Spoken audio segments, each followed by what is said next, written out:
सच्ची भक्ति और प्रेम से भगवान को भी जीता जा सकता है। पढ़िए एक संत की ये कहानी। एक सेठ जी बड़े कंजूस थे। एक दिन उन्होंने दुकान पर बेटे को बैठा दिया और बोले कि बिना पैसा लिए किसी को कुछ मत देना। मैं अभी आया। अकस्मात एक संत आए जो अलग अलग जगह से एक समय की भोजन सामग्री लेते थे। लड़के से कहा, बेटा जरा नमक दे दो। लड़के ने संत को डिब्बा खोलकर एक चम्मच नमक दिया। सेठ जी आए तो देखा कि डिब्बा खुला पड़ा था। सेठ जी ने कहा, क्या बेचा बेटा? एक संत जो तालाब पर रहते हैं उनको एक चम्मच नमक दिया था। सेठ का माथा ठनका। वो बोले, अरे मूर्ख, इसमें तो जहरीला पदार्थ है। अब सेठ जी भागकर संत के पास गए।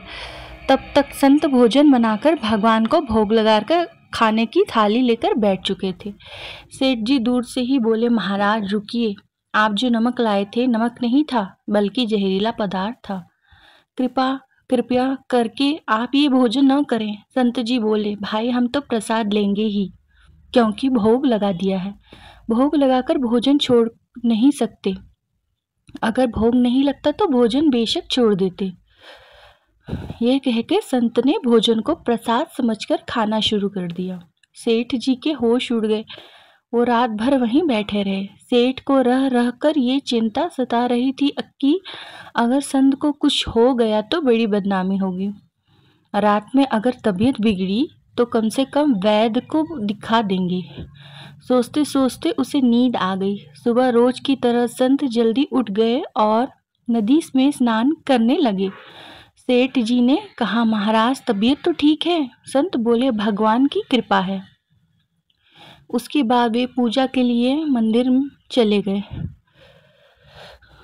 जैसे ही संत ने मंदिर का द्वार खोला तो देखा कि भगवान के श्री विग्रह के 2 भाग हो गए हैं और शरीर काला पड़ गया है।